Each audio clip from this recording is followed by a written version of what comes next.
for making the time on this Wednesday evening. I know everyone's either returning from work or just finished dinner, so we really appreciate you all taking the time.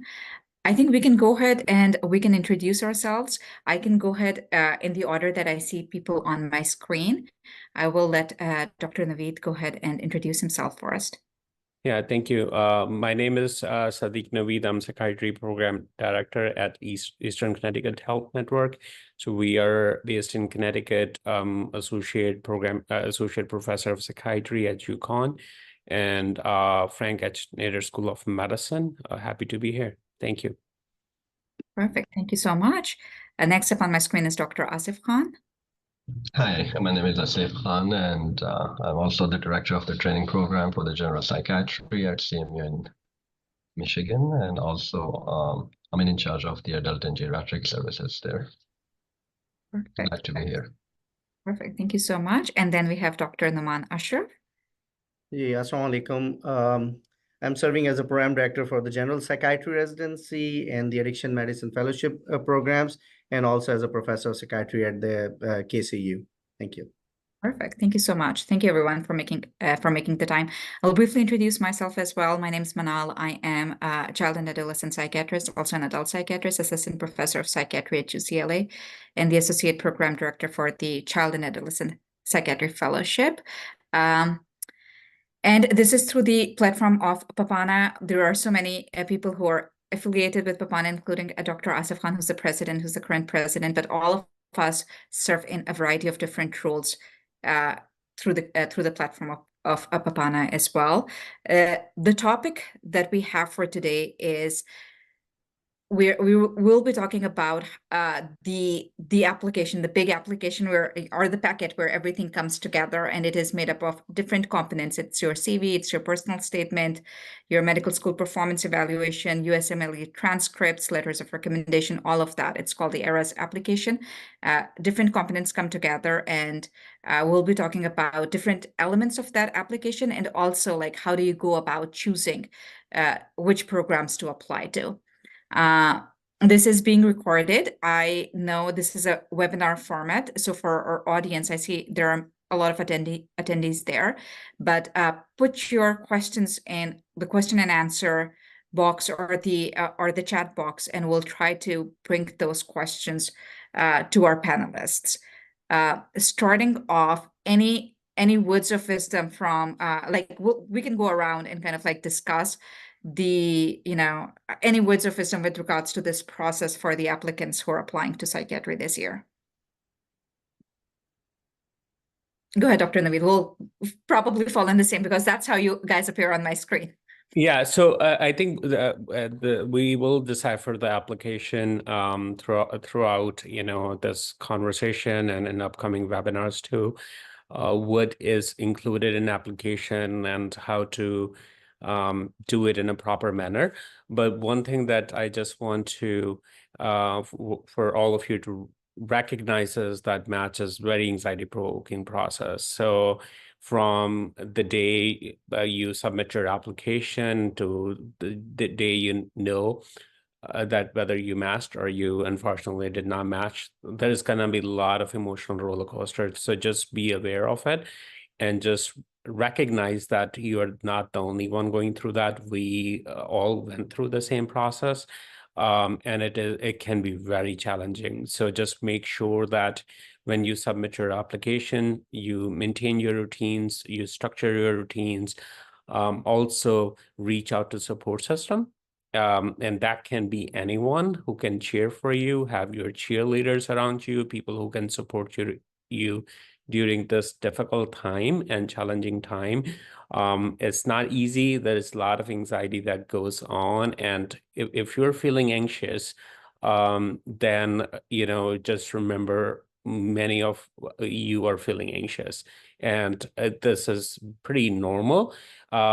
Also, when you look at the social media, there is so much attention you should pay to social media, especially during the math cycle, because everyone will be sharing good news, and no one shares about, the challenges and barriers on the social media. So social media is not a good reflection of how Match Cycle is going. So use it for information purposes, to get support, and also to learn about the process, but don't use it to judge the outcome. At the end of the day, if you try harder, like my friend Dr. Ahmed Rehan Khan would say, it's not whether you're going to match or not going to match, is when you will match. So give your 100%. We are here for you. Reach out to your support system. Thank you. Perfect. Thank you so much. Yes, have the village around you, a group of cheerleaders, your support system. Moving on to Dr. Asif Khan, any like overarching words of wisdom for this process? Sure, I think Dr. Naveed covered it pretty well. Match cycle, I mean, is a process, and being mentally prepared for it, doing your homework, which most of you by now may have already done, and are in the process of maybe finalizing things, which is already a step forward. And keep reminding yourself, where were you 2 or 3 months ago versus now, right?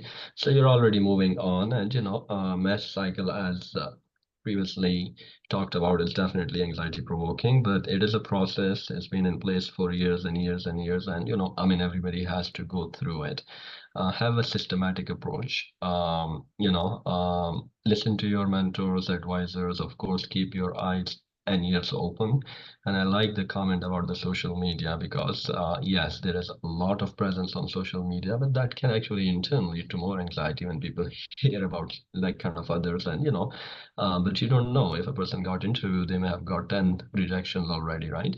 So but again, the point is not that. The point is that don't let these situations influence you. Just being persistent. What I have learned throughout my career is persistence is the key in any match cycle. And I'll stop here, and then we'll talk more specific about the application. Perfect. Thank you so much. And moving on to Dr. Ashraf.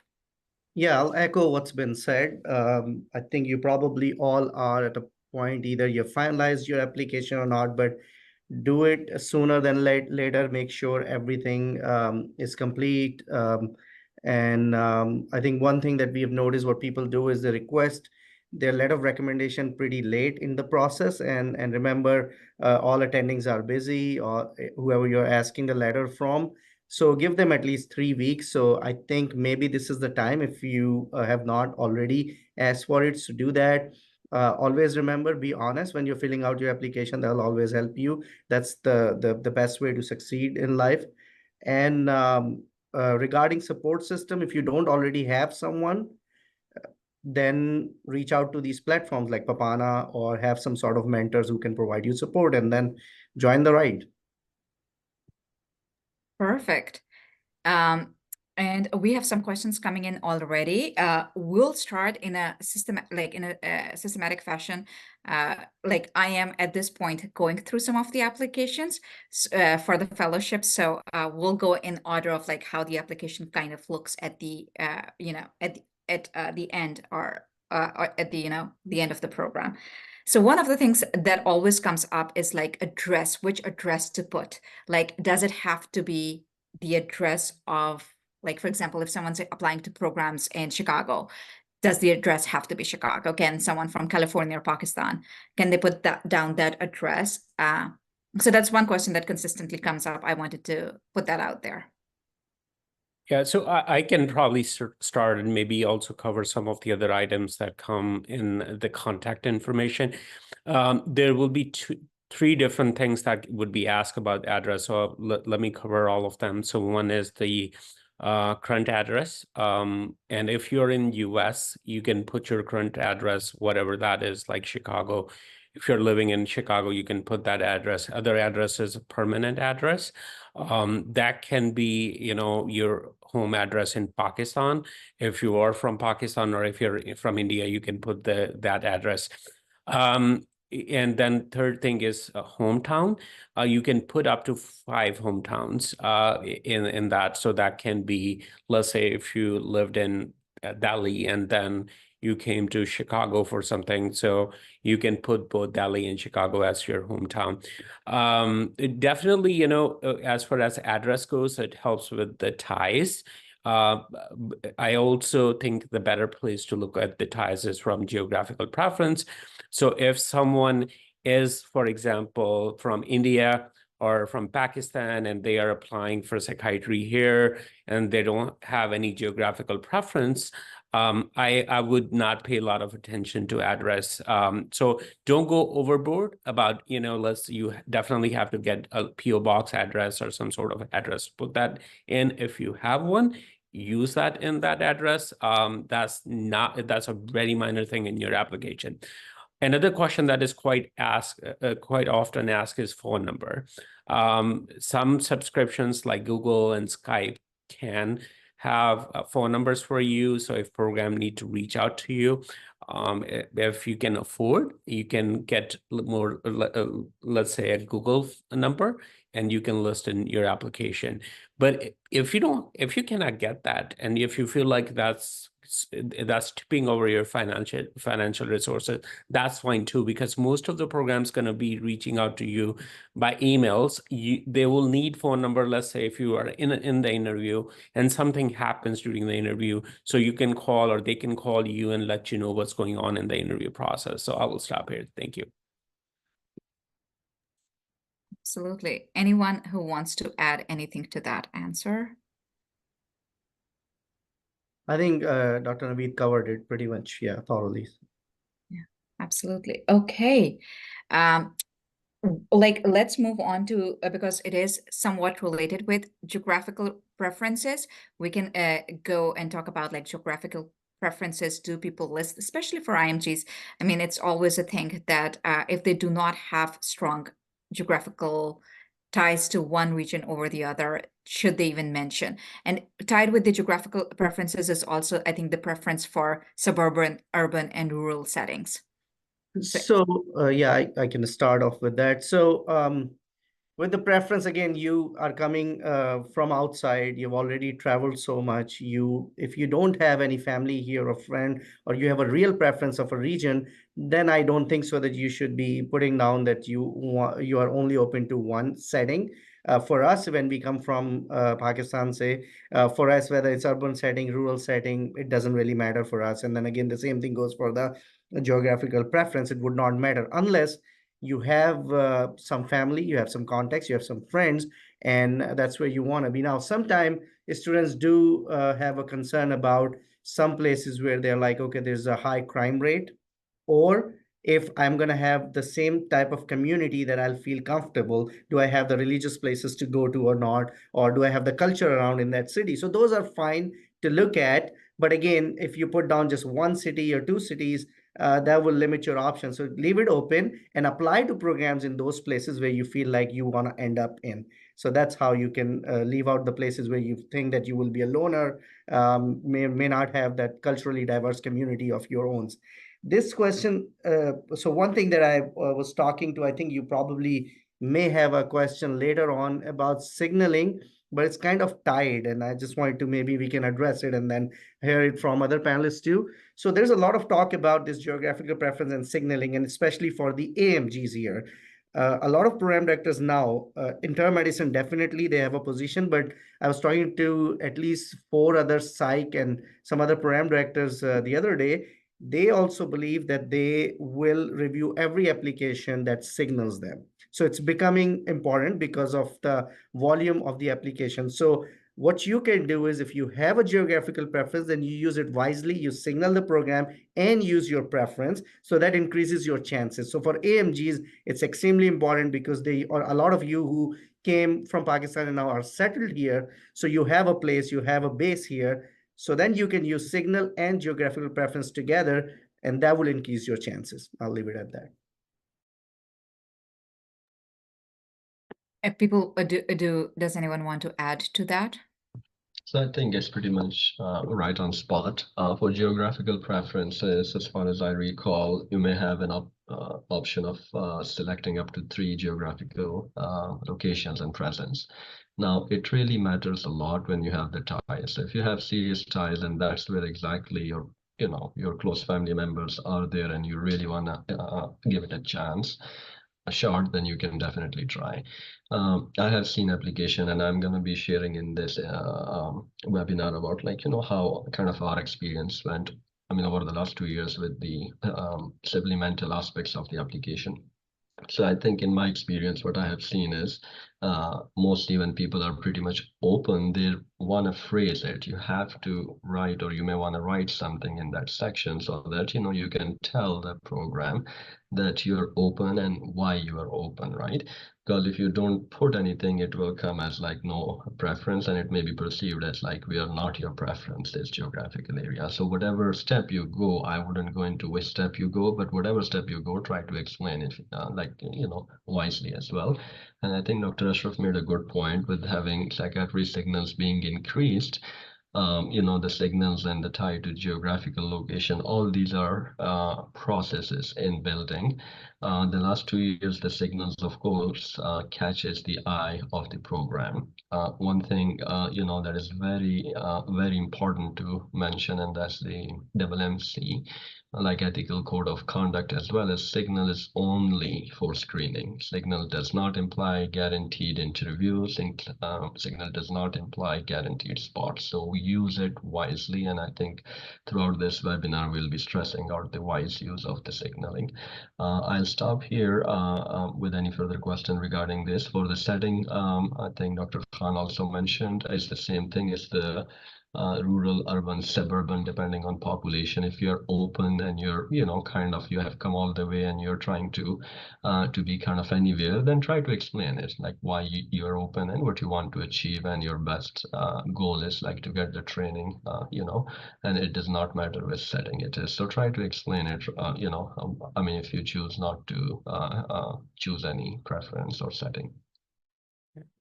So I agree with what's most of it said, but I'm just going to have some repetition, and I'm sorry I'm on call, so I may get call in between.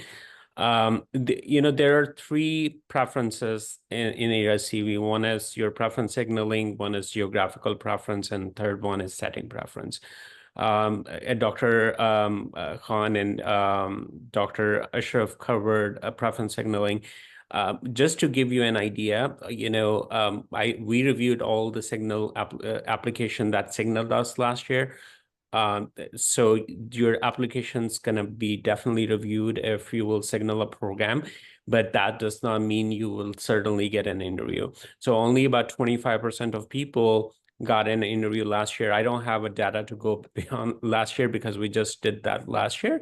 A lot of them did not meet the program application criteria. So that's about the preference signaling. So there are 7 signals. Use them wisely. Your application will be definitely screened.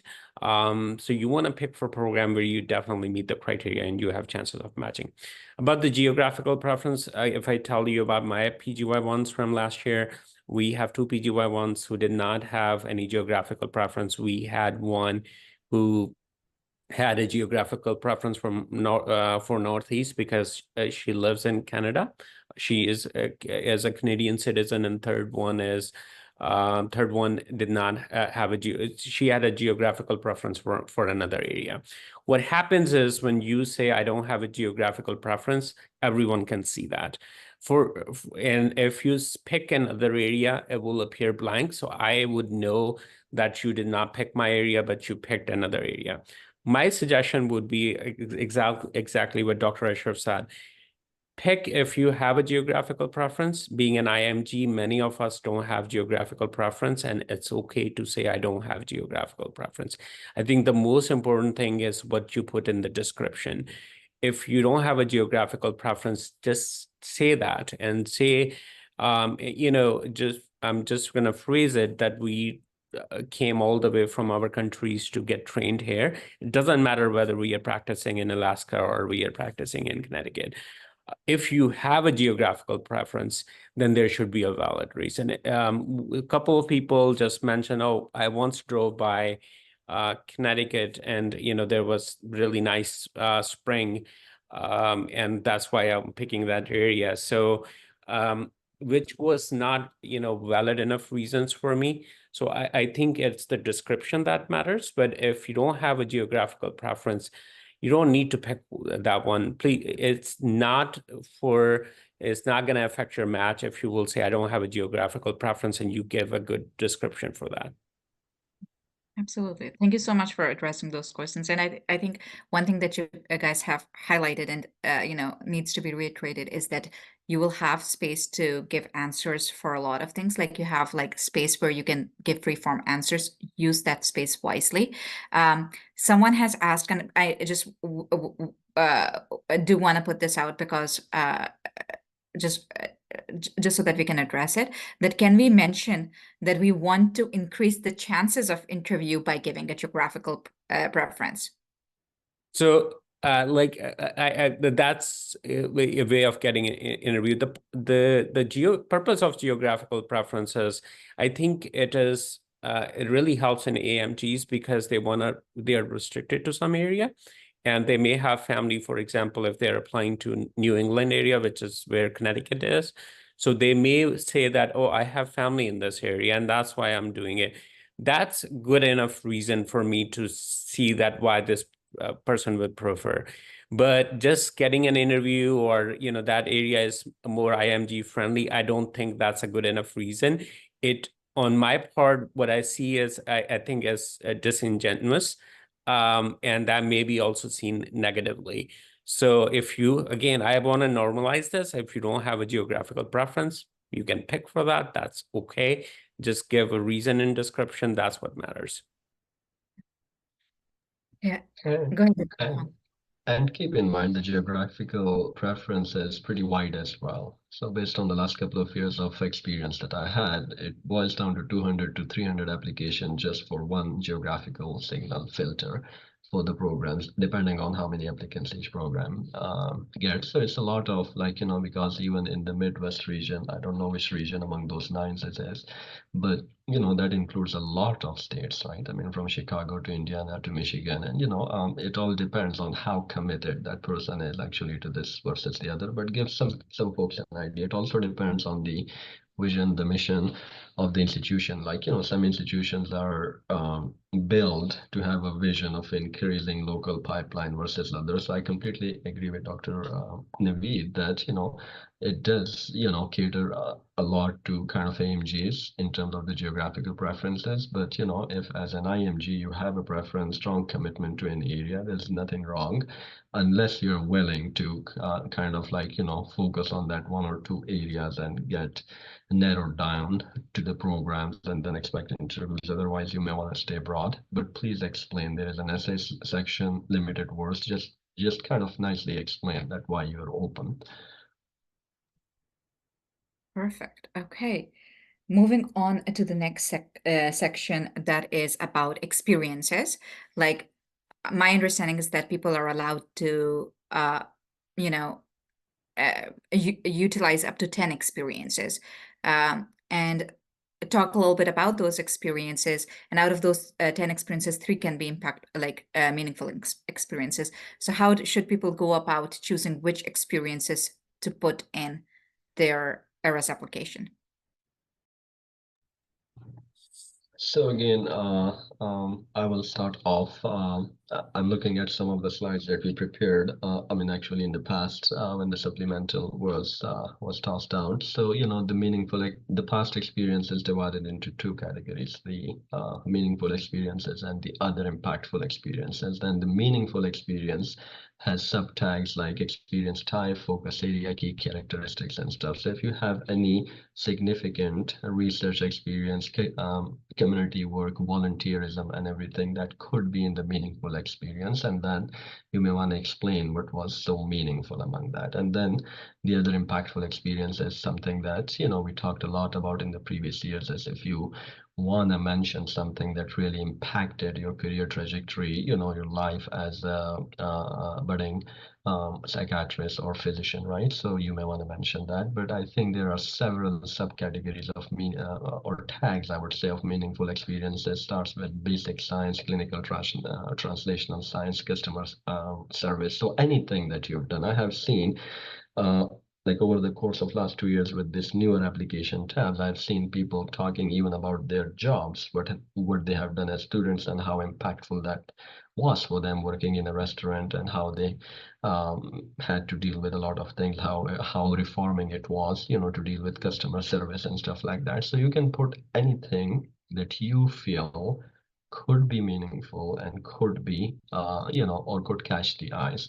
As a PD, of course, and I'm gonna just say it that sometimes it's too long for us to go through everything, right? So we look for that, significant experience. Sometimes does it really matter? In some programs, yes. Some programs may go with the select criteria that they have, and then like evaluate, screen the application, and then evaluate when they narrow down their kind of interview folks. So again, needless to say that, the sections are there, and if you have an experience, you may want to put something, but put it nicely again, thoughtfully, and make sure that something that you have done, whether it's an observership, a research, a case presentation. I think somebody asked about in the chat box about attending PAPANA courses.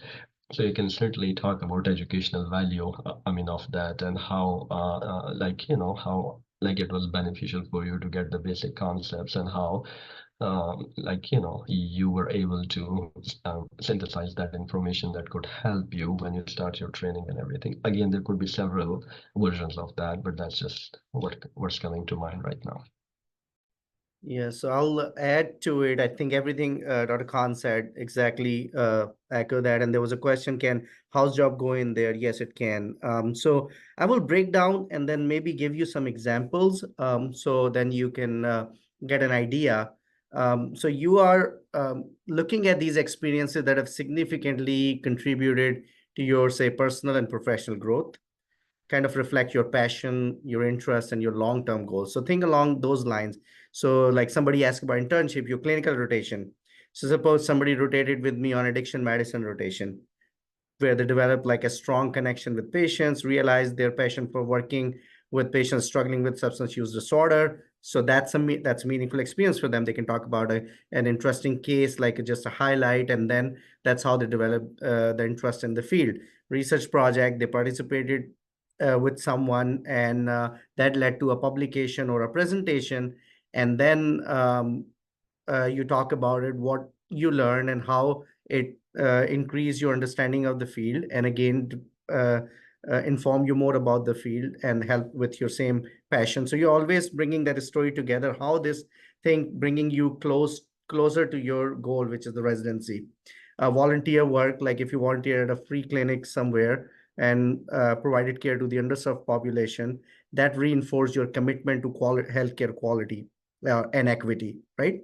And then the impactful, when you talk about impactful experiences, they say that you need to talk about some sort of hardship or adversity. Can be financial. Like for us, we say we travel so many miles. So if people came from Pakistan, I'm sure they have a story to tell. I'm sure people went through some financial hardship. They went through other things. A lot of people bring up medical issues. Somebody was sick in the family or died, and that may be true.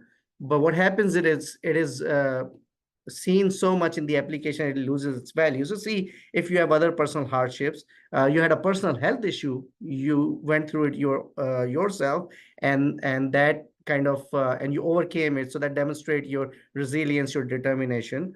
So those kinds of things I would say, think about along those lines, and then start working on these sections. So so I will start with the impactful experiences. I have not looked last year's data, but the years before, the data for 2023, 2022, 23 showed that 50% of people did not fill the impactful experience section, which is okay. So you don't have to make something up just to fill the section. It is one in lifetime adversity. It's okay if you didn't go through something of that impact. So you don't need to make something up. And when you look into once CRC will open up, you will see the examples of what can go in impactful experiences. So just think about that and mention accordingly. We're not gonna, at least we're not gonna screen out your application because you did not fill the impactful experience section. For the other experiences, you can list up to 10.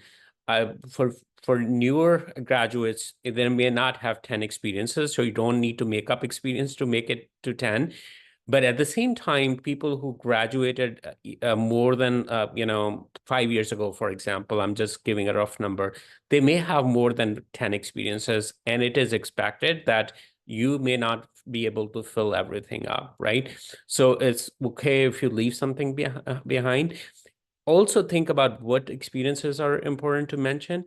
Residency is primarily a clinical experience, so most of them should be clinical with some touch bit of research experience, a little bit of volunteer experience, and also also think about this from the application has moved to more like attributes and characteristics. So which experiences help you build, for example, compassion, empathy, leadership skills, team skills. So think about that too. There would be a question, whether observership is clinical or it is work. Think the best you could. We're not gonna ding you if you would pick a wrong choice. Think what was the best for you. What I tell people is that pick the longest one, so you don't have, it doesn't show significant gap. Pick if you have an educational experience, like you have been in training, pick that one too, because that will reflect good training is regarded really high. And what can be a meaningful experience? This is not for something for us to pick. It's up to you. Which you really found meaningful out of your 10, you should go about. And make sure that you put some thoughts behind that, because there is a greater chance that will be discussed in the interview process, right? There was a question about psychoanalytic fellowships, courses. I think courses can go in other accomplishments. But if you mention in the selected experience part, that's fine too. That's where probably psychoanalytic fellowship probably can go into selected experience, because I think you can talk a lot more about that. There will always be a question, bullet points versus paragraphs.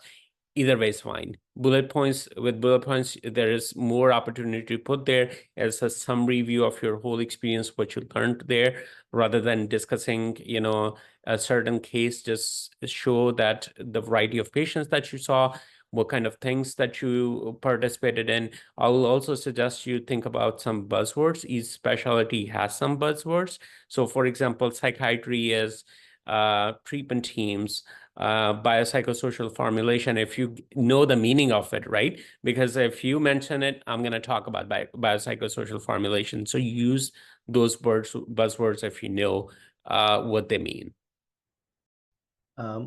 Dr. Khan, if I can add one thing. Yeah, so I think one thing we were talking about, I'm not sure this year if they separated the hobbies section or not, but they did, right? But last year it was not there, so people put their hobbies in the meaningful, which is important. So always include your hobbies if it's a separate section, and then volunteer work if you have that, because those are the two things you will have most of the interview on, because a lot of applicants have similar scores, similar clinical experiences, and we want to see an overall personality of a person, if this person is a good fit for the program. So if you have a great volunteer experience, if you have good hobbies, always put them somewhere in your CV. Just one quick thing. If you have done house job or internship like Pakistan or India, it's okay to put them together. If you need to mention other experiences, I'll stop it. Thank you. Absolutely. Okay, perfect. So I think a lot of good information. And just to summarize a little bit of things, if someone is a new graduate, my takeaway is that if I am applying, I shouldn't be putting in fluff experiences, because I think there is one thing that sometimes can frustrate program directors is like if a CV or an application is artificially bloated, don't artificially bloat your kind of like, don't put in fluff experiences just for the sake of it, kind of a thing. What you're putting in should be tied in some form to your professional development and growth kind of a thing. It should be tied a little bit to psychiatry. Just don't put experiences for the sake of putting experiences. All graduates might need to put a little bit more experiences so that they can account for some of the time between their year of graduation and then the year that they are applying in. With regards to like experiences like again, if it's a fellowship, psychoanalytic fellowships can be 2-year long or 4-year or 6 years long. That's a different thing, and you can definitely put that in a meaningful experience because it is a little bit more robust than that. One question, and then you also answered questions about like how to go about structuring some of those things and whether it needs to be paragraph versus bullet points. One thing that someone put in there, and a few people have put it in there, one is like, how do we go about talking about our US clinical experience? Like, how do we talk about observerships in a meaningful way, or what we can highlight from those observerships? So that is one thing that has come up. And then the other thing that has come up is like, I have all experiences that are in IM or some other specialty, but I am applying for psychiatry. And how do I go about, how do I capture some of my interest in psychiatry through that? So I forgot to mention another thing. I think there is a section in the, please others remind me, in the ERA CV, which talks about education and training. In that section, you can only mention KCU-GME or AO accredited residencies. If you have done residency from Pakistan, India, or another place, you cannot mention it there. That will go in selected experience section. Now, I forgot one question. I remember other one, so I will answer what I remember. I think, if you have all IM experiences and no psych experience, but you're interested in psychiatry, then you list the experiences that you have, but that's where personal statement is going to become really critical for me, because I want to know why, because action also speaks louder than the words. So if you were interested in psychiatry, but your experiences are internal medicine, so how do you address that in personal statement, why there is a change in the specialty? So if you're able to address that, then that should be okay. There are, with exposure, with more experience, people always switch specialties, which is okay. But how you speak about that really matters. How do you pick people who are applying for dual specialties? That's where letter of recommendations come in play, because you can only upload 4 LORs. And if your LOR says, dear internal medicine program director, and you're applying for psychiatry, you are an internal medicine candidate. Or if it's too generic and does not talk about your interest in psychiatry, that also does not reflect too good. I forgot the first question, so I can answer that. Yeah. So the first one was about the observership, right? How can you make it meaningful and then talk about it? So that's when you get the observation. So I think the work starts earlier on. So you need to talk to other people who have done observership, ask them what kind of experience they get from this observership rotation. So suppose if it's an observership in a clinic where you just fly on the wall and you're not really interacting with the patients, not doing any other educational stuff, that should be low yield. Again, people who do not have any option, they have to get whatever is there, because it's better to have something on your CV than nothing. Now, a better observership would be, which the way we do it here is we structure it. Again, you're working with the attending. In attending's presence or a resident present, you interview the patients, you present cases, you're part of the team, you're part of the treatment team. Again, what Dr. Naveed was talking about, the interdisciplinary team. So you learn that lingo. You're working every day in that environment and learning clinically. But on top of that, we also have our observers do a presentation in front of our residents and faculty. So that's it's a little bit higher level, because our residents are required to do that presentation where they can get critique from the peers in the field. So that's another thing.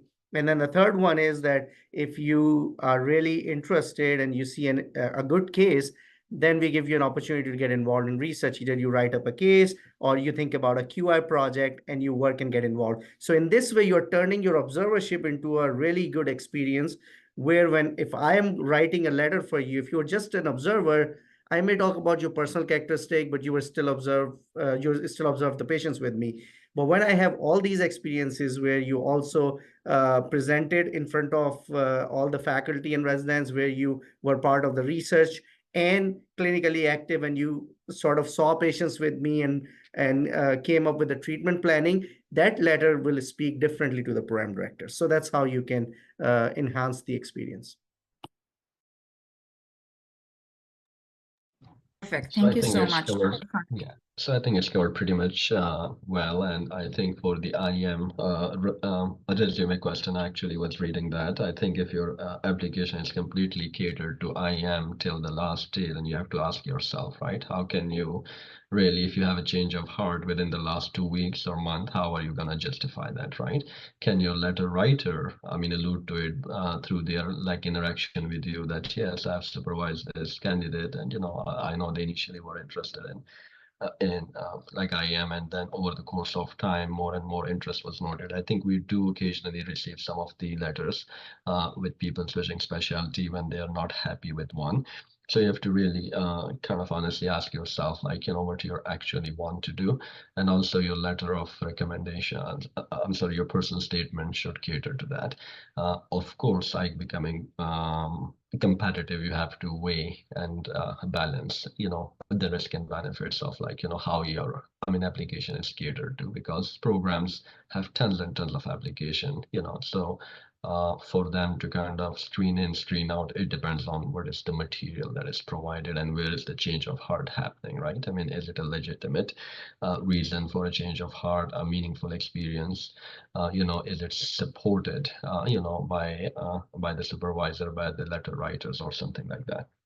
I mean, over the course of time, I have had letters from PDs, like, you know, when they join like one specialty versus the other, endorsing all the strong recommendation for psychiatry, for example, through their interaction with the resident and how their heart was always for psychiatry, but ended up in family medicine. So again, if you have a supporter, a mentor that is supporting you and you have a true, you know, there's nothing wrong with applying to psychiatry with IM background, but you have to be careful. And then of course, gathering as much as psych experience as you go on with the process, so that once you get an interview, you can tell them, since your change of heart, you've been doing this A, B, C, D, E, F, G, right? And that's gonna strengthen your plea.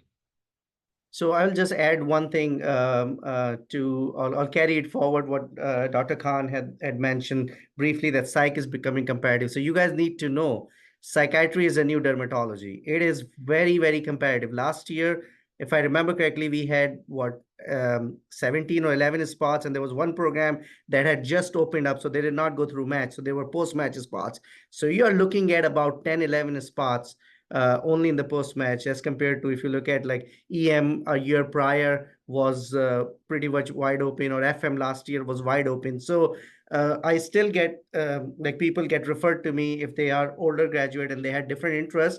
If you talk to people who graduated 20 years ago, 15 years ago, now they're practicing, they would say, yeah, psychiatry is good. It's easy. It used to be a backup, or pediatrics apply to them. But the scenario has changed now. You really have to have a change of heart, and you really have to have a reason to go into psychiatry. Your application has to be aligned. Just thinking that it will be easier, it's no longer easy. It's very competitive. So I would say, if you have a well-rounded experience, maybe family is the place for you to go, and you can still see psych patients there. But for psychiatry, you will have to make a case. Yeah, I think I was recently looking at some data. If I can dig it up, I will share with others as well. It shows that, you know, some other specialties like IM, FM, they're a little bit more, even pathology, pediatrics, they're a little bit more IMG friendly than psychiatry at this point. So if you are kind of pivoting towards psychiatry just because you think it's easier to get into, that's not the case anymore. So yes, then you will have to kind of like do a little bit of soul searching, as Dr. Khan was saying, with regards to why you pivoted towards this. I also put down, I don't know if you guys want to add, because Dr. Ashraf already kind of like commented on a little bit of this, like what are some of the things that a medical student, if you were just to think about what a medical student does on like, you know, on a service when they are kind of doing their rotations, some of that would be expected of an observer as well in some ways. They interview patients, they gather collateral, they do the biopsychosocial formulations, they document in chart, they participate in the treatment planning, where they present cases, they collaborate with a multidisciplinary team in providing like holistic care to the patient. They provide a psychoeducation to the patient and families. They participate in group and milieu activities. They look up literature and deliver presentations on some of the latest, on the cases that we are seeing, what are some of the latest developments there. And they can sometimes do publications from the work that they have done. So it's a lot that they do. So think about your observerships from that perspective. Go ahead, So, Dr. Khan, if I can add, there's just one word of caution, and the real case that I know, that's why I always talk about it. Be honest. So if you did observership, whenever you communicate, you always say you worked under the supervision of a licensed physician. Some residents or some applicants, they make a mistake. They say, well, I was able to see patients on my own. I would go to their room, I would interview them, I would examine them, and I would go and present the case. You cannot do that. You didn't have the malpractice insurance. You need to understand the difference between externship and observership. So please, if you did observership, because this is a state level issue, this can be a huge problem. And I've known of some cases that got into trouble. So keep it observership. And then, as Dr. Khan just listed in the chat as well, try to do all those experiences. But whenever you talk about it, you always say you saw the patient in the presence of a licensed physician. Thank you. And just to kind of reiterate, a lot of medical students won't be allowed to talk to family on their own. Like they also have to work under supervision for some, like for a lot of those things as well. So yes, absolutely highlighting that you're working under supervision. You're not independently accessing some of those activities on your own. One other thing that has come up in terms of like, somebody mentioned, should they talk about their home country residency if they have done home country residency as a meaningful, and I guess the consensus is yes. Please talk about your home country experience, especially if it's in the specialty that you're applying. If you're like, if you are an FCPS or MCPS from Pakistan and you're applying here you have like a little bit of an advantage in some cases because you have a degree already, like you're already kind of like working as a psychiatrist in a different country. So do talk about those things as well. Yeah. So home country experience, you're working mostly in a resource limited setting and you are seeing a variety of the patients. So that is not something that is looked down. It is looked positively. A home country LOR is probably more meaningful than a generic LOR from any of the paid observership agencies, because they can, if it is written well, if it is individualized, regardless of where the LOR came from, we'll read that, we'll value that compared to a very generic 4 or 5 sentences LOR.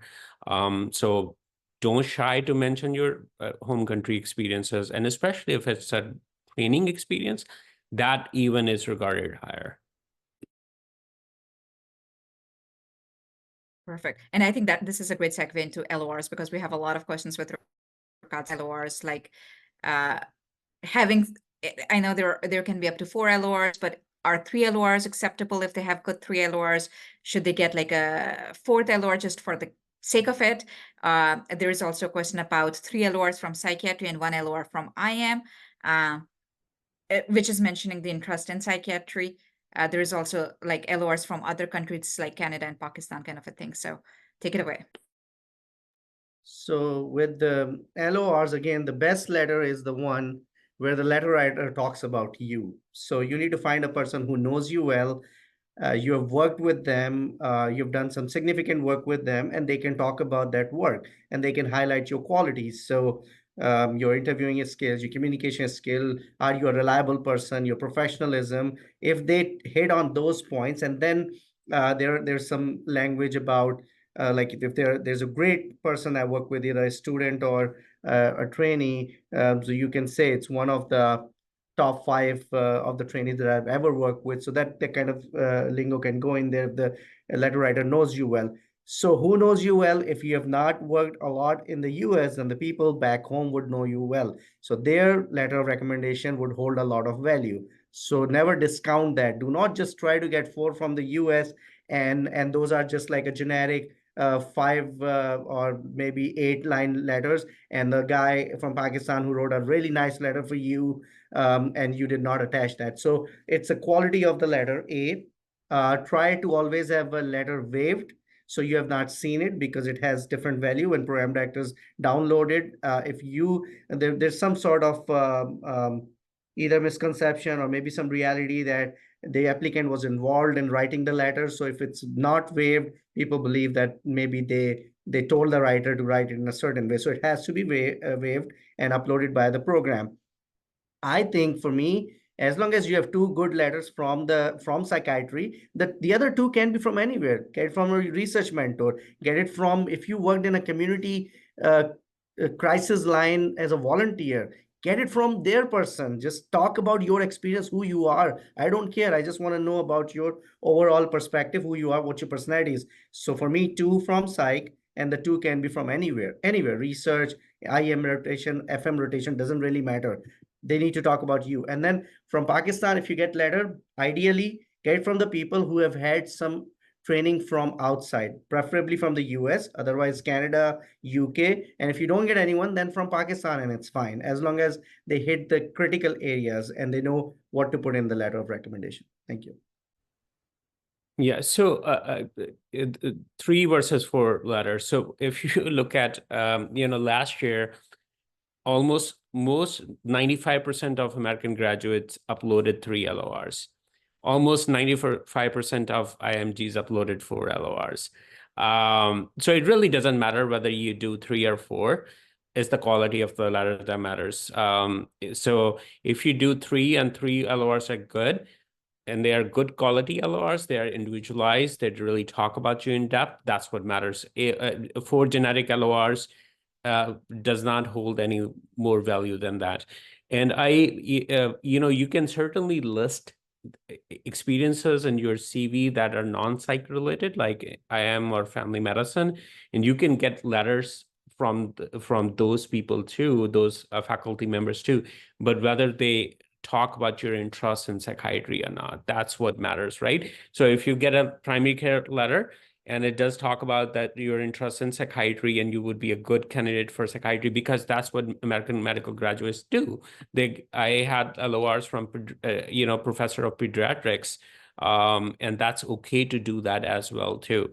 And at the end, it's the quality of letter that matters, how to do that. So if you have not requested for letter, please do it as soon as possible so they can spend some time writing the letter. If they have never written a letter before and they are not aware of the core competencies, send them core competencies. There are 6 core competencies, so they know what to mention in the letter. I think Dr. Naveed summed it up pretty well with a fine-tooth comb with the percentages, but just based on the raw experience over several years, the trend among IMGs is 4 in my experience. I mean, anytime I review an application, it's 4. The trend among like IMGs is 3. So it's 3 or 4. It doesn't matter. The quality does matter for the LORs. Perfect. So just to add a little bit, there are I think with AAMC, there is this new, it's not new anymore, but there is this criteria: experiences, attributes, metrics, and competencies, right? Those are some of the ways in which they kind of assess, or that is the lens through which sometimes the application is looked at. And LOR is a great place where some of the competencies and attributes can be highlighted, because you will be putting different elements of, EAMC in different parts of your application. For example, experiences are going in the experiences section. But this is a great area where they can highlight the competencies. And as Dr. Naveed kind of highlighted, there are few you can look at those competencies as well and send those to people as well. So that's really important. One question that I had based on IM LOR versus surgery LOR, usually people do put in at the end that in my opinion, this person will be a great psychiatrist or something. What if you see in someone's application 2 LORs, which are from psych, saying that they will become a great psychiatrist, 1 LOR from IM saying that they will become a great internal medicine resident, and 1 that they will be a superb surgeon? How would you feel about that? So I think, sorry, go ahead. Sorry, go ahead. Go ahead. So the best one I've seen is that from an IM or surgery, this is an excellent trainee. We wanted to keep them, and I offered them, but this person is hard set on going into psychiatry. I think they're excellent. They'll do well in psychiatry as well. That is a great LOR for me. Yeah. So I mean, that kind of language is good. Yeah, Dr. Naveed. Yeah, I was about to say the same thing. So I've seen letters that this person will be an amazing surgeon, but he is really focused on psychiatry. So that speaks a lot. So again, going back to what was said earlier, it's if LOR mentions about your interests in psychiatry, you can upload an LOR from another specialty too. It is perfectly fine. So it should be, even if it's from other specialties, it should be psych focused, like have a cohesive story. Like don't have like a disjointed story, have a cohesive story. You just let your letter writer know that my preference psychiatry, so I'll be applying to psychiatry. Can you write a LOR for me and mention that my interest is in psychiatry? They're usually fine mentioning that. Like I have written LORs for great students who wanted to go in FM, wanted to go in IM. So they told me, can you please mention it? And it's totally fine because you're talking about their attributes, you're talking about their competencies. So it doesn't really matter where they end up, where their passion is, that's where they go. They can still be great in whatever they decide to do. Yeah. Perfect. Perfect. Okay. And moving on to the other section, personal statement. I know there are like a lot of content out there in terms of like, and I mean, personal statement itself can take like a whole session, but we will briefly touch upon personal statement and like what to mention. Should people mention their red flags? Like if they have like big gaps, if they have like a USMLE score that's that wasn't great, should they be mentioning that in their personal statement?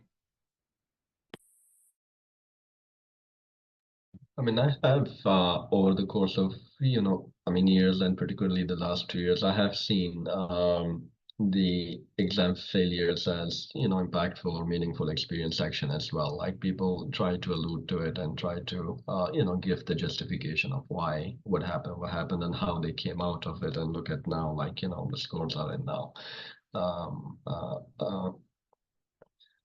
What you call significantly higher than the previous attempts and stuff like that. And that shows the strength and resilience, and backed up in the personal statement. There's nothing wrong with that to kind of allude to it, but I've seen both ways, both in personal statement as well as in the experience sections, the failures or the mishaps.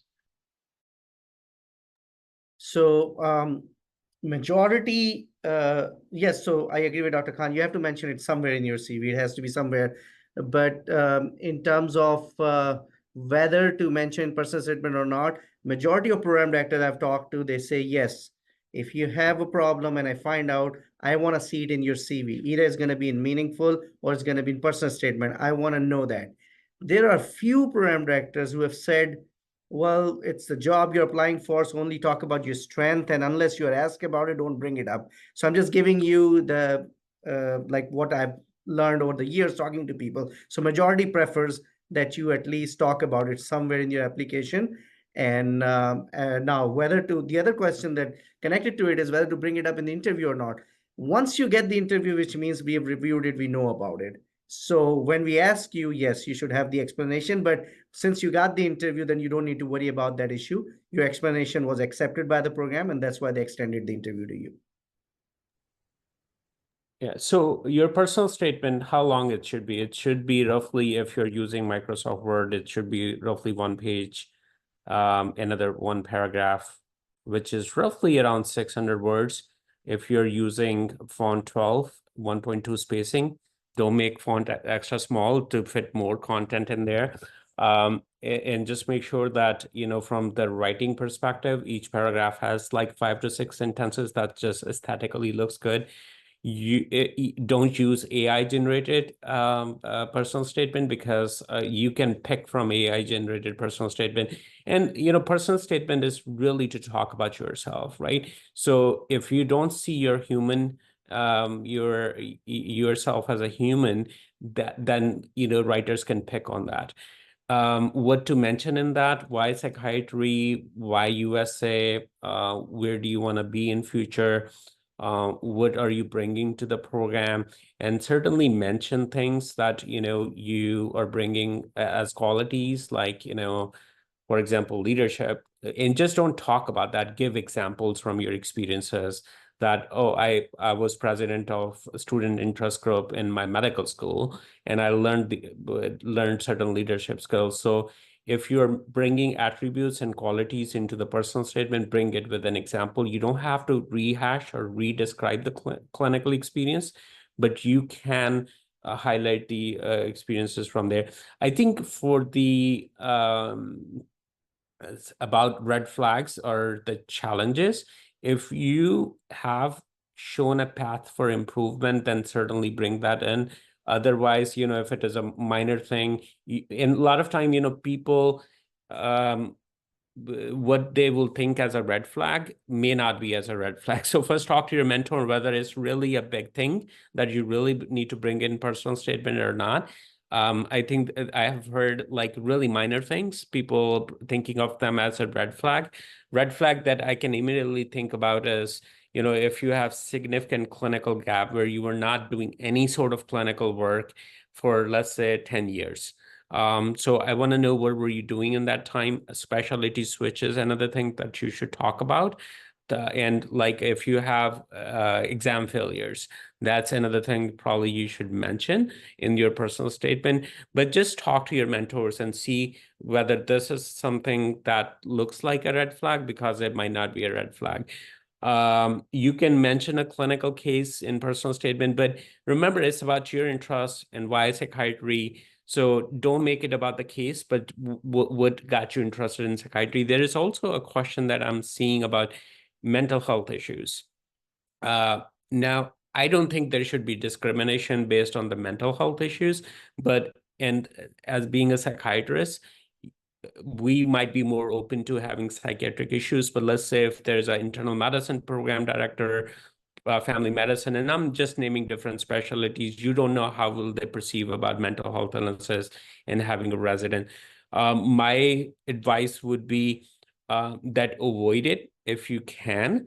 Definitely we want to be at a point where mental health illness are just regarded as like we regard diabetes, and it is not looked as negatively. So if I would be you and I'm writing my personal statement, if I have mental health illness, then I would certainly avoid that, because I don't think as a society we're ready for it yet.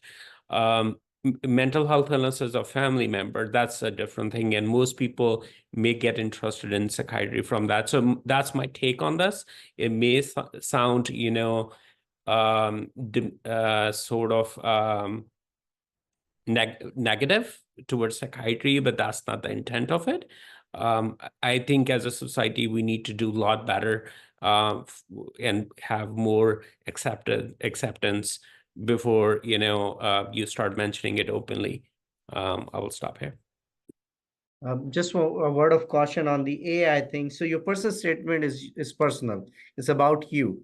The minute you start consulting AI, it becomes public. So anything you upload to AI, it's a shared public platform. So be careful, because the next person who is going to ask a similar question, it will give them the same answer. It may pull from your personal statement. So that happens a lot. I mean, I don't know how we can avoid it. It's part of everything we do when we are writing and all, and it corrects. But I think a lot of stuff then becomes public. Your own idea can become public because it goes into the main hub. Somebody posted a question, can we talk about a clinical case in personal statement? So again, the meat of the main essence of personal statement is what got you interested in your field and what have you done since then, or your experiences that solidified that interest. That's the main question you're defining. So yes, clinical case would be fine if you can write it in a nicer way and talk about your passion for the field, or you got interested and then you saw another case and that increased your interest and you continue doing something towards the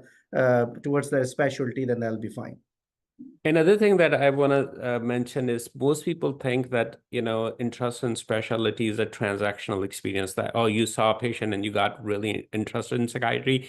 It may happen in like 5% of people, but it's usually longitudinal interest, longitudinal exposure that may get you interested in specialty. So when you're building that argument about why psychiatry, just keep that in mind. Okay, somebody has asked, like, can AI be used to correct the grammar of the personal statement? And I think Grammarly and some of those things do. Also, like, I would, in addition to what others have said, if you can get someone who's a native English speaker to look at your personal statements, specifically someone who's from here, also, like, make sure that you're getting your personal statement looked at by someone who's like a mentor or a trusted mentor. Also get some of your family members to look at your personal statement as well, so that they can provide you that non-clinical lens of how your personal statement is reading. And then if you can, then get someone who's a native, like someone who's from here to, because sometimes, for example, in my personal statement, I remember I had put the word house job, and the person kind of like pointed out that nobody here understands house job. Like, I don't understand what that is. So some of those things can then be picked out and corrected if you are getting someone who's like from here. And sometimes we use, because we are we were a post-colonial entity, so we use very flowery, like, we try to embellish our speech a lot. And over here, nobody does that. It's very straightforward. It's pretty. It's not like, they don't start with a passive, tense and all of those things. Don't do Yeah. like, as Gen Z would say, don't be extra. Yeah, so I read a personal statement like, the patient was in the ED and that they went to see the patient. So it was like, in a typical novel that we read, like a wind was blowing, there were, dark sound outside. You're wasting your words. There is so much to mention in personal statement. So no one cares about whether the weather was cold outside or the wind was blowing, it was raining. No one cares about that sort of things. And also, as Dr. Khan mentioned about using Grammarly, I've used Grammarly a lot. I think you definitely use Grammarly. It picks for certain things. If you can afford it, has a $30 paid subscription, but you really don't need to buy it. You can use the free version, but then read it again and again, because Grammarly does not pick certain things. And read it on different days. So don't read it on same day, same time. So read on different days. You may pick, issues that you may not be able to pick first time. Yes, so there are a couple of questions again, bringing us back to the question about how much do you disclose about your mental illness. Someone asked, like, if they had an episode of major depressive disorder and it's fully treated now, should they mention it? Or if applicants are seeing, like, if applicants do mention a lot of family members having mental illness and it's overused, that might not kind of like distinguish their story because they haven't lived through it, kind of a thing. So those are some of the things that have So been what is the mentioned. need for mentioning a treated episode, right? So I would think, okay, if you are still struggling and you would need some accommodation in the residency, like therapy or whatever, but that can also be done once you are meshed, because all programs are supposed to accommodate you if you need treatment. So if there's an episode that was treated, if that's part of your story, if that's part of why you want to do psychiatry, why you want to help people out, then yes, by all means, then that becomes the meat of it, what drove you towards psychiatry. And again, as Dr. Naveed said, psychiatrists would be more open to understanding these issues. So then, but if it's not part of the story, why do you want to bring it up? It won't make any connection. Now, in terms of the cliche stories, like people having family illnesses, yes, we see it a lot. Can you give it a different angle? Can you find out a way to tell your story from a perspective that's not been done before? Because if it's genuine, it's genuine. I mean, if you don't have anything else and that's what got you into field, you will mention that. See if there is an angle you can find that's probably not common, that how people do it. Work with your mentor and see if you can mention that. Okay, moving on to some of the other sections as well. Anything that you would want to highlight from the medical school performance evaluation, because there is a huge difference in an IMG and USMG's medical school performance evaluation. I think if we can do anything to shift the way that our medical schools do MSPE, I think we'll do a lot of good for the applicants. However, given the current state of affairs with regards to how MSPs are done in for some of the international medical graduates, are there any words of advice with regards to MSPE? That's a great question, and actually, we deal with it a lot with some of the geographic population predominant for our program. MSP is an important tool in any screening, and I just want to kind of address a couple of things before I talk about MSP. So letter of recommendation, personal statement, have a reasonable, genuine enough personal statement, as mentioned, a page, a few lines, right? And don't dwell too much on it. There are 100 different things in the application, right? You don't want to spend yes, you have to prepare it, you have to do the hard work. Generally speaking, there are different types of program in the country. Some programs, some PDs are heavy on, yes, I want to read, I want to really reflect on this personal statement before granting into. There are programs that are doing it as a routine for years. Okay, this is one extra or one required step in the application process, how the overall application looks like, right? So there is no right or wrong answer, but don't dwell too much, just be genuine, be yourself. Now, regarding MSP, the one thing that I usually prefer when I'm reviewing, I like the key characteristics section to start off with. That gives me a summary of that applicant, what they have done throughout their 4 years, and then I specifically go down to the rotation evaluations particularly, and also look at the comments from the rotation, particularly for the field that they are applying, but also like others. And if there is any problem, I look at the clerkship scores, the ratings. We have a criteria like in our program for failures in clerkships and all those things. So we definitely cater to that, and we definitely screen that. So it's a very important tool.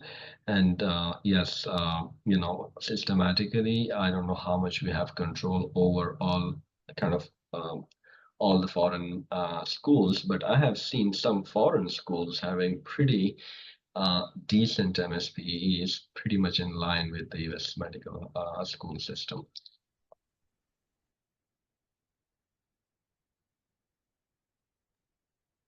Yeah, all that, and just if you can share the format earlier with your medical school, that's how the MSPs are done here in the US, then your school may be able to modify it and do it. So what Dr. Manal Khan was mentioning, just working with your medical school back home would be helpful. So since we were talking about personal statement, there was a question on the limit. So I think if you stay to one page and one paragraph, which is roughly, I just go by the word count, 550 to 600 words. If it's longer than this, it's not going to get read. So if I cannot read I have shorter attention span, I'm getting old. So if I cannot read in like that, let's say a couple of minutes, it's likely it's not going to get read. So there's no purpose of writing like 2-page personal statement. So just keep it concise and crisp. That's more important. I don't have anything to say on MSP and Dean's Ladder or, medical school. Okay, some other questions, like with regards to USMLEs, there were some questions with regards to, now that it's pass and fail, how does that kind of fare for international medical graduates? And then also with regards to US step 3, like, is it better for them to apply for step 3 before applying to residencies? So again, now it's your CK score, so it's going to be step 2 score that's that program will be looking at. And since the step 1 is pass fail, we have talked about it when it was changed, that it will be a little bit of a disadvantage to the IMGs because they used to score very well on the step 1. So, but that's, I think, we are past that point. Now we look at again the entirety of the application and CK score. Step 3 is interesting. The test is designed to be taken in first year of your training, right? That's how all the AMGs take. So that's the intent of the test. And a lot of good program directors, they stick to the intent of the test. If you are a newer graduate, like graduating 2024 or 2023, and your application is pretty good, no failures, you've taken your steps, you've done some research, you've done some volunteer work, and you're fresh, you're applying, it may not matter much for your application. You will still get interviews and you will be just a screen just like any other AMG application. Becomes important when you are farther away from your graduation, because now you have to prove that you are better than the ones who are just graduating now. Either you did internship, that would help you, or you did a step 3, so you show that you have more skills. At the program level, unfortunately, when you ask people, this is the intent that I explained. When you ask personally from a lot of program directors, they prefer IMGs having a step 3. Unfortunately, it should not be the case. That's not the intent, but that's how it unfolds. And in terms of rank order lists, I've heard a lot of programs have some numbers to give to the step 3 specifically. So based on that, yes, it has the value. And the other important thing for us, it's going to be if you are a visa requiring candidate, step 3 will help you get H1. H1 has its own benefits. There's job stability. You can get to the green card sooner. If you have a family, it's going to help everyone in the family. J1 has some restrictions. So from that perspective, it has value too. So this is how I would leave it. I've given you both perspective, but for IMG, if you talk to most of the people, unofficially, they would say yes, it has the value. A lot of programs would rank it based on that. Is it the official intent of the exam? No, it's supposed to be taken when you are in the first year of your training. So, for psychiatry, score really doesn't matter. But when it comes to other specialties like internal medicine, score do matter. For us, or at least for our program, I would probably appreciate having a step 3 if you're an older graduate. Like, if you have been out of medical school for, let's say, more than 2.5 years, 3 years, then you should have done probably step 3. If you just graduated last year and you have CK done, there's probably not much time for you to take step 3, but I will strongly suggest everyone to take step 3 if you have not taken it, because as psychiatry is getting competitive and there are so many applicants, even in other specialties too. So take it. And another thing is H1, because for certain countries, visa processing becomes an issue, and the chances of H1 going to visa processing is much lower. Now, just to recollect my thoughts, summarize. So for me, it matters if you are older graduate. If you have low scores on other exams, for example, CK, if you have failed an exam, then step 3 really matters. And in that case, if you're low scorer on CK, then score on step 3 will matter. Just to give you an idea, on our program, 3 out of 4 PGY1s at our program has not passed step 3, but all of them they just graduated in April and May last year. So I don't expect them to have step 3. I think that I covered pretty much everything. There was a question last year, it was floated in LinkedIn, that you should not ask for it when you mention in your application for visa preference. You should not mention H1. You should only mention J1. That's wrong. If you have done step 3, you're interested in H1, mention that. Absolutely. Because your program may, consider that later on when they're applying for your visas. But I'm not going to screen out an application if they have done step 3 and they're looking for J1, H1. If you're a good candidate and you're willing to come to us, that's what matters to me. Perfect. Okay. Actually, just to add on very quickly, Dr. Khan, the programs offering H1 has been decreasing over the course of years. So 10, 15 years ago, it was a different story now. So do your research, do your homework, and it's better to mention or safe to mention both rather than, kind of either or. Absolutely. And also given the changing political climate, I know when in 2016 I matched, and in 2017 the social political climate changed, and it was like maybe H1 cannot be continued for physicians. However, after that it did continue, but I mean there was a serious conversation at that time that maybe H1B will phase out for physicians at least. Now physician trainees, because we don't make 100K. Some places now do as well. So I mean there is nuance to it now. Okay. Moving on to, I also wanted to talk a little bit about publications, and then we can talk about hobbies, and then we can kind of like, do a little bit towards the end. But publications, what should people be putting in there? Anything.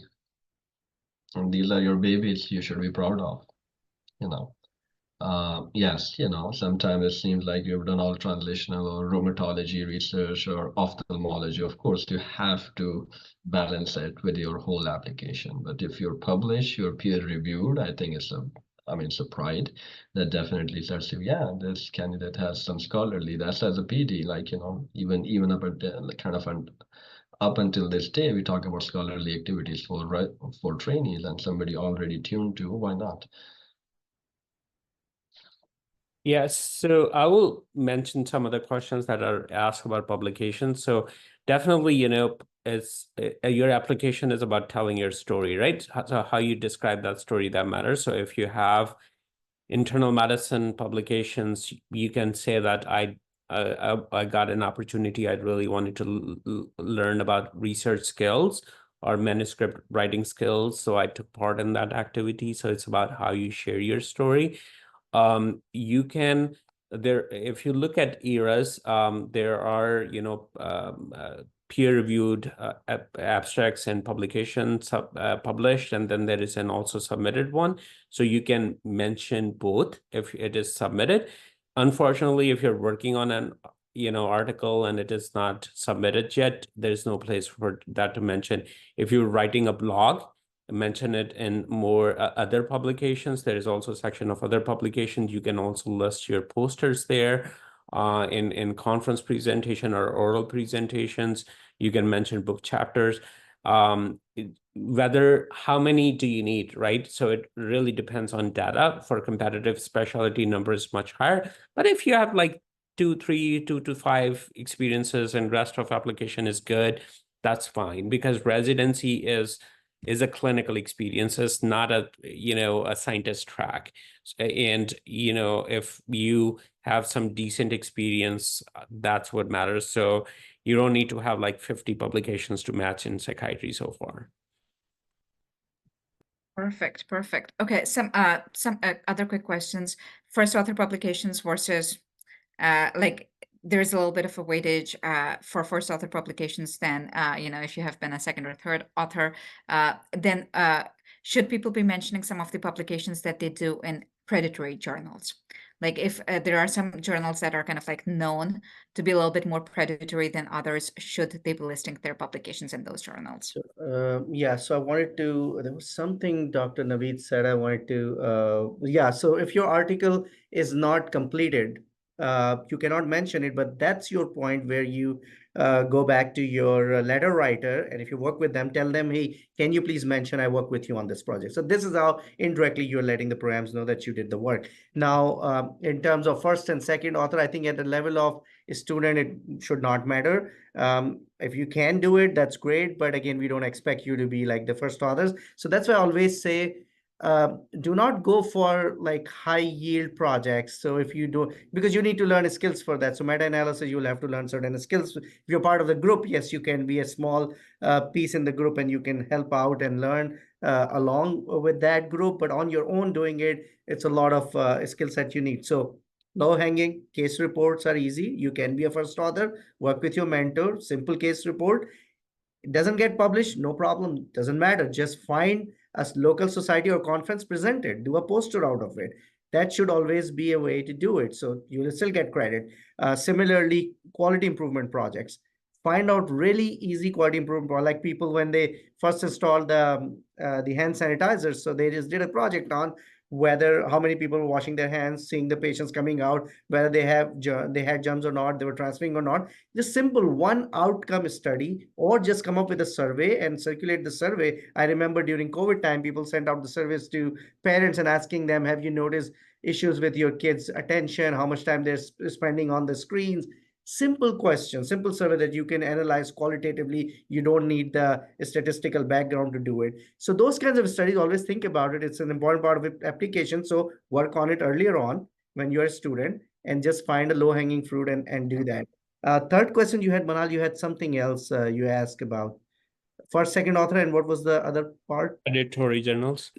Predatory, yeah. I mean, it's your product. You've already done it. Mention it. I think we're not going to go around trying to find which one is predatory. It becomes an issue. Suppose you have 10 publications for us, and all of them are in predatory. That's a different story. But you've done 1 or 2 projects with a with a mentor. I'm more interested in learning what was your role, what did you learn from the project, and that I would ask you in the interview.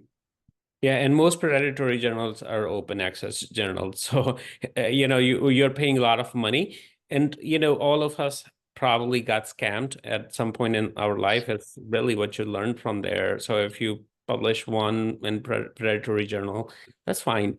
We all learn and we move on. We build on that.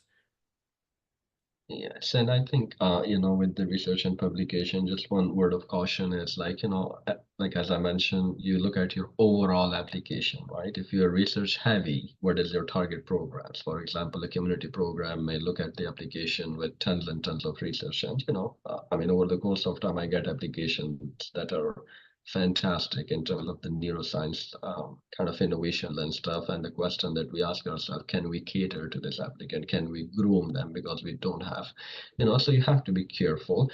Clinical research is the basic. Case reports and everything should put a lot of weight because, most of your target programs, including the university, but also the community or mid-sized programs will be more clinically oriented. So balance it out. Yeah. And then there are some courses, research-related courses. For example, Coursera has a course on systematic review. People ask whether it holds any value. Yes, you have done it. You have shown initiative. But the important thing is what did you do with that skills that you learned? Whether you were able to work on some systematic review and meta-analysis, things like that. So that's what matters. So it's not only the course, it's the product. What did you do with that opportunity? Yeah. And I just quickly wanted to add that there are so many other ways that you can capture publications, right? There are commentaries, there are viewpoints, even articles, like even journals like JAMA and APA and JK, like all of those journals, like even big journals will have some of those sections in them. And then some journals like have learner's voice. For example, Academic Psychiatry Journal or Academic Journal of Psychiatry has learner's voice, which prioritizes experiences of medical students and trainees. So there are options in which you can get publications in. JAMA has I think psychiatry and poetry. So you have if you are creative and if you're writing a story, there are so many ways in which you can publish. It doesn't have to be a very heavy bench research that needs to be published, kind of a thing. Okay, last thing, hobbies. Any thoughts about hobbies? Extremely important. I think if you have 10 interviews, definitely all of them, or at least 8 of the interviews, they will ask you about your hobbies. They'll talk to you about the hobbies. So if you have any interesting hobby, please mention it and show your passion. Get animated when you talk about it. Feels like you have a good hobby, because it's a stressful residency. Is going to be hard. And there's a high burnout in trainees. There's a high risk of depression. We want to have people who have a way to relax. They have certain hobbies. And the hobbies also give you some coping mechanisms. Suppose you are a painter, that's your way to relieve your anxiety, release your stress. How do you de-stress yourself? So think about those hobbies. You're a runner, that can be one of them. You do yoga, whatever it is. But I think it's going to be important, and we are interested in learning. It gives us a different perspective of your personality. So just look at it and just, think about it in application, whether it's personal statement, hobbies section. Most people believe that we are only hiring resident and they're going to work all the time, but there is a lot of things that go beyond the clinical work too. There is communication skills, there is a relationship between residents, relationship with residents and faculty. Residency can be stressful. So how do you cope with that stressor? So whether it's your personal statement or whether hobbies section, show your human side. Who are you as a person, in addition to who you are as a physician? So just think about that. Yes, and I would just add, balance your energy. I had interviews that were completely monotonous, except for the portion of the hobby that everything perks up. So balance your energy around the whole interview. And I think one thing that we can do for the applicants as well is if we can give a little bit of background on how things are done in different programs. I think we don't have to get into the nitty-gritty of how we do things at our programs, but we can briefly talk about or we can give the long arching picture of how things are done at our programs. And I think at this point, if we want to stop even recording, we can go ahead and stop recording. But if you want to continue recording, we can